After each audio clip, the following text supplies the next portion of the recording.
क्यों राजा रहा? अब दूसरा विवाह हो गया। सूरज को विदा करा कि राजा उत्तानपाद अपने राजमहल में आए। अरे हाँ राजा तो महल के अंदर गए है तो उधर पड़ा हुआ और पालकी वालों से बोला पालकी महल के बाहर रख दो, रानी को उतार दो, उनका कुछ लोकाचार होता है, परसने वरसने वाला हो जाए और उसके बाद अंदर लेकर आओ। राजा अंदर चले गए। तब तक किसी ने जाकर के वो दूसरी औरत वहीं बैठी थी और रानी सूरज को बता दिया कि तुम्हारी एक सौत भी यहाँ पर है। क्योंकि कुछ लोगों का काम ही होता है चुगली करना, इधर का उधर लड़ाना, और जहाँ लड़ाई होने लगे निकल लो भैया आराम से। अगर देखने लायक है तो देखो, अगर भागने लायक है तो भाग लो, और तो लड़ेंगे ही। जैसे सूरज को पता चला कि मेरी एक सौत भी यहाँ पर है, मां ने क्रोध के लाल हो गई और डोली से उतरने से ही इनकार कर दिया, मुझे नहीं उतरना है, महाराज को पहले मेरे सामने बुलाओ। मुंह में घुस जाएंगे। राजा को बुलाया गया, राजा डोली के पास आए, क्या हुआ नीचे उतरो। सूरज ने कहा कि महाराज ये क्या किया मेरे साथ, मैं नीचे नहीं उतरूंगी। कहा क्या हुआ, आगे हो जा। कहा कि जब ये तुम्हारी रानी थी, जब बोले शंकर भगवान की जय। जब ये तुम्हारी रानी थी तो मुझे व्यर्थ ले आए हो, और ये है भोगा के लिए मुझे क्या काम कराने लाए हो। बोलो जगन्नाथ।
अब राजा ने जब ये बात सुनी का माथा घुमा।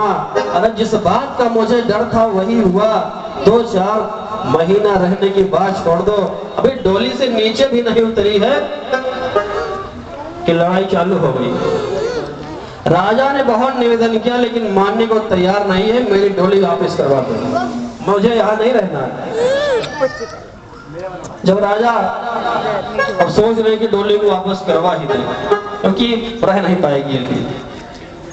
तब अगर रानी सुनीत ने तब तक देख लिया राजा परेशान है और मेरी बहन जो आई है मुझको लेकर ही कष्ट है, मुझे हटाना चाहती रास्ते से। अब रानी सुनीत का प्रेम देखिए, उनके मन की बात देखिए, कैसा उत्तम विचार है रानी सुनीत का। अच्छी स्त्री और बुरी स्त्री में यही अंतर है। कुछ आदमी सकारात्मक समझते हैं, कुछ आदमी नकारात्मक समझते हैं। कुछ लोग कथा सुनने के लिए आते हैं, कोई ज्ञान की बातें मिलेगी तो उसको मन में बिठाएंगे, जो नहीं ज्ञान की होगी फालतू होगी उसको निकाल देंगे। और कुछ लोग सोच के आते हैं कुछ बुराइयां मिले, कुछ गलतियां मिले पंडित की, तब उसको दिमाग में भरे, कल दिन में इनसे पूछे, 4 लोगों को बताए। तो ठीक यही हुआ। रानी सुनीत का मन कैसा है, क्या बोलती है, आओ अपने घर को देखो, मेरा तो एक सहारा है, मैं रानी नहीं टहलनी हूँ, ये सब धन धाम तुम्हारा है। मैं रानी नहीं हूँ यहाँ की, मैं दासी हूँ तुम्हारी, ये सारा राजकाज सब तुम्हारा है, सब ले लो, मुझे कुछ नहीं चाहिए। लेकिन डोली से नीचे उतरो, ऊपरी काम मैं कर दूंगी, जब जैसा आज्ञा पाऊंगी 2 रोटी बहन दिए जाना, मैं तेरा लाल खिलाऊंगी। यार मुझे पेट के लिए 2 रोटी देना, मैं सारा काम करूंगी, तेरी सेवा भी करूंगी, तेरे बच्चे का लालन पालन भी करूंगी, तुझे कोई काम नहीं करना पड़ेगा। लेकिन वापस मत जाओ, नीचे उतर आओ, अपना घर बार सब संभालो। अब सुनीत ने जैसे इतना बोला तैसे मानो आग में घी पड़ गई हो। अब जब आग में घी पड़ेगी तो क्या होगा, लपट जोर जोर से निकलने लगेगी। अब भाई जहां सुनीत धीरे धीरे बोल रही थी वो जोर जोर से बोलने लगी। सुन लिया महाराज, इसके मन में छल कपट कितना है, ये मेरा काम करेगी, मेरी सेवा करेगी, मेरे बच्चे को खिलाएगी। अगर मैं अपने बच्चे को इसको दे दूंगी तो ये गला दबाकर मार डालेगी, उसको दूध में जहर मिलाकर पिला देगी, मेरे बच्चे को मारेगी, मुझको खाना देगी तब भी जहर मिला सकती है उसमें। मैं इसके साथ नहीं रहने वाली हूँ, जल्दी से मुझे वापस करो, और अगर नहीं वापस करते हो तो मैं स्वयं जा रही हूँ। जैसे वो चलना चाहती है, सुनीत ने दोनों हाथ जोड़ के सूरज की चरणों में गिर पड़ी कि बड़ी है सुनीत, बहन आप मत जाइए, अपना घर बार संभालिए, मैं वादा करती हूँ अगर मुझसे तुम्हें दिक्कत है मैं आज ही घर छोड़ के जा सकती हूँ, अगर आदेश कर दो मैं आज ही पूरा महल छोड़ के चली जाऊंगी, अगर चाहो तो खेत पे चली जाऊं, चाहो तो राज से ही बाहर चली जाऊं, मैं कुटिया बनाकर रह लूंगी, भिक्षा मांग कर खा लूंगी, लेकिन तुम घर के अंदर जाओ, महाराज के साथ में रहो, वापस मत जाओ। जैसे इतना कहा तैसे सूरज को बस बात पकड़ में आ गई, बहुत सही इसने बोल दिया, अच्छा हो सारा बोल दिया जाए इसको। तो क्या बोलती है, तो कहती क्या है, जाना चाहती है जा, तुझे रोका किसने है, अरे जाना है तो जा राह पकड़, तेरा है कोई काम नहीं, जाना है तो जा राह पकड़, और रहना है तो जा खेतों पर, दिन रात वही झोपड़ी जाल की आयत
चली जाओ, अगर रहना चाहती हो एक झोपड़ी हम बनवा देंगे, वहीं पर चकिया पहले गांव में चलती थी, एक चकिया जो है लगवा दी जाएगी, जिससे एक शेर जवा तुम्हें रोज मिलेगा, चाहे पेट भरे चाहे ना भरे, उसी को पीसो और खाओ, खेतों पर चिड़िया कौवा जो भी आए उड़ाओ उनको, केवल तुम्हारा इतना काम है। रानी सुनीत आगे एक भी बात नहीं बोली, दोनों हाथ जोड़ के आगे सिरोधार किया, खेतों पर चली गई और वहीं पर झोपड़ी बना दी गई, वहीं पर रानी सुनीत रहने लगी, कभी दोबारा लौट के महल में नहीं आई। इधर सूरज जो है जब सुनीत चली गई महल के अंदर गई, राजा के साथ में रहने लगी, कुछ समय बीता तो जितना भी अधिकार था और जो घर में आदेश चलता था सब रानी सूरज का ही चलने लगा। राजा और तानपात भी रानी सूरज से डरने लगे और धीरे धीरे उनका भी मन वहीं लग गया, रानी सुनीत को एकदम से भूल गई राजा और तानपात, याद ही नहीं। ऑडियंस को भी रिकॉर्ड कर लूं। भगवान की महिमा से क्या हुआ, जब 1 साल बीत गया, 1 साल के बाद में राजा उत्तानपाद शिकार खेलने के लिए जंगल में गए, लेकिन शाम हो गई, शिकार नहीं मिला। शिकार खोजते खोजते बहुत रात हो गई। लगभग 11 बजे रात में राजा ने सोचा अब घर लौटना चाहिए, शिकार नहीं मिलेगा, कल आएंगे। राजा अपना रथ लेकर के जब अपने राजमहल के दरवाजे पर पहुंचे तो राजा ने क्या देखा, जो घर का दरवाजा है महल का, तो ताला लगा हुआ है। सैनिकों को आदेश दिया, ताला खोल दो, अंदर जाना है। सैनिकों ने कहा महाराज क्षमा करने, इस समय ताला नहीं खुल सकता। कहा क्यों? अब महारानी जी का आदेश है कि रात में 9 बजे ताला लगा दो, उसके बाद चाहे जो आवे, कोई देवता आवे, कोई मेहमान आवे, खुद राजा आवे, चाहे हम ही क्यों ना आए, रात में 9 बजे के बाद ताला नहीं खुलेगा। अगर आपको अंदर जाना है तो अब आप सुबह तक इंतजार करें, 7 बजे तक यहाँ। राजा ने कहा मेरे ही महल में मैं इंतजार करूं। कहा महाराज हम क्या करें, रानी का आदेश है, रात में ताला नहीं खुलेगा। राजा ने कहा, सैनिकों से कहा कि जाओ रानी को बता दो कि राजा आए, दरवाजा खुलवाए। सैनिक लोग अंदर गए तो सूर्य ने बोल दिया रात में दरवाजा नहीं खुलेगा, जो आदेश मैंने कर दिया बदल नहीं सकता। यानी पूरी रात राजा को दरवाजे पर बैठकर रात बितानी होगी, तभी सुबह अंदर आ पाएंगे। दरवाजा नहीं खुला, राजा निराश वहीं बैठ गए। कुछ देर इंतजार करते रहे, फिर सोचते ठंडक बहुत ज्यादा है, कहाँ रुकेंगे, ठंड लग जाएगी, रात में क्या करें, हम कहाँ जाएं, कहाँ जाएं रात में, आधी रात को किसके यहाँ चले जाएं, कौन मुझे स्थान देगा, और किसको बताएं कि मेरी रानी ने दरवाजा नहीं खोला रात में, मेरी बेइज्जती होगी। जब कोई विचार मन में नहीं आया तो राजा कहाँ पहुंचे, अरे होकर निराश उन महलों से, होकर निराश उन महलों से, रानी सुनीति घर जा पहुंचा। अरे महलों वाली रानी वाला कोठी छानी में जा पहुंचा।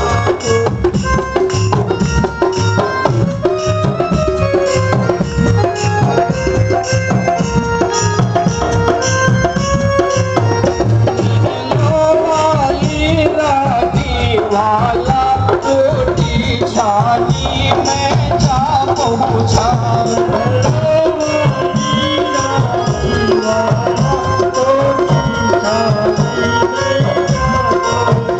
तत्काल सुनीति उठी खुश हो और घास का बिस्तर डाल दिया।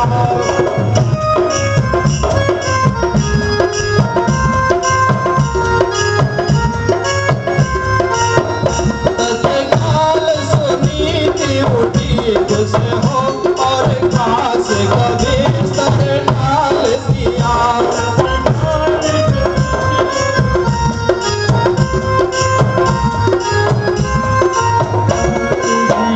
फिर आशीर्वाद से पद होकर पति का चरणामृत पान किया।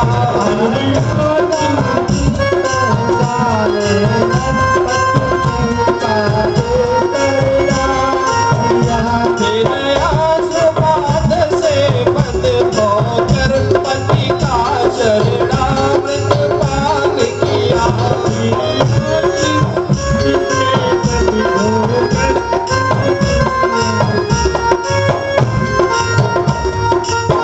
क्या हुआ, राजा जब वहां पहुंचे बिस्तर कुछ था नहीं, थोड़ा सा घास उठा करके रानी सुनीत ने आसन दिया, महाराज उस पे बैठ गए।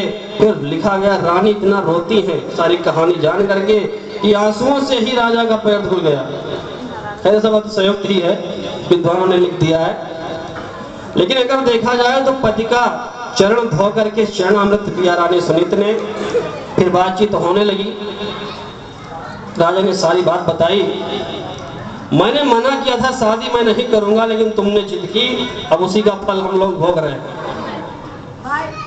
शादी का फल है कि हम दोनों खेत में हैं आज और रानी कोई दूसरी महल में निवास कर रही है। नई वीडियो बना। श्री सुखदेव जी कहते हैं कि हे राजन फिर क्या हुआ? है? बहुत टाइम हो गया। भगवान की महिमा से पूरी रात राजा उत्तानपाद वहीं पर रहे नहीं और प्रातः काल सुनीत से विदा लेकर के अपने महल में आए।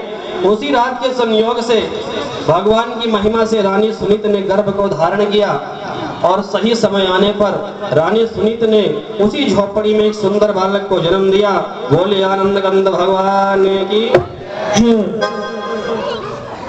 देखिए, बालक जब हुआ तो पहले ही रानी के हुआ, विवाह करने से कुछ नहीं होता। इधर भगवान की महिमा से दूसरी रानी ने भी गर्भ को धारण किया और उसके भी एक बालक हुआ। सुनीत के भी बालक हो गया, सूरज के भी बालक हो गया। दोनों राजा के बालक हैं, लेकिन दोनों की किस्मत में कितना अंतर है। दोनों की किस्मत में कितना अंतर। एक राजमहल में निवास करता है, एक झोपड़ी में रहता है। एक अच्छा अच्छा पकवान खाता है, एक शेर जवाब भी मिलता है, 2 शेर नहीं हुआ। अब माता और बालक दोनों को उसी में पेट भरना है, चाहे कम पड़े चाहे ज्यादा पड़े।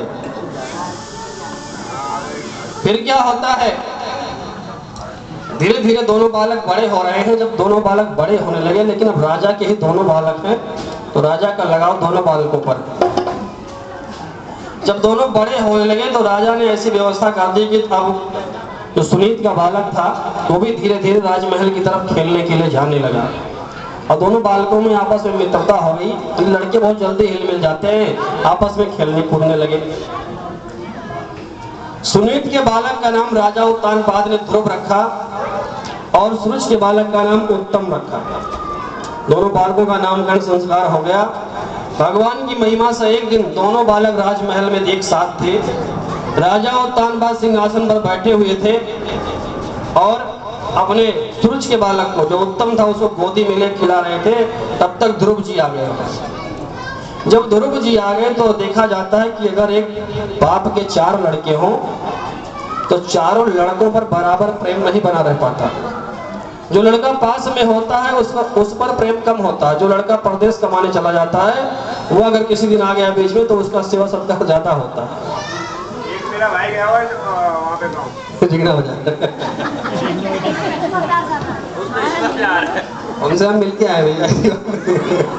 पापा का उसी पे ज्यादा प्यार है, विदेश में है वो।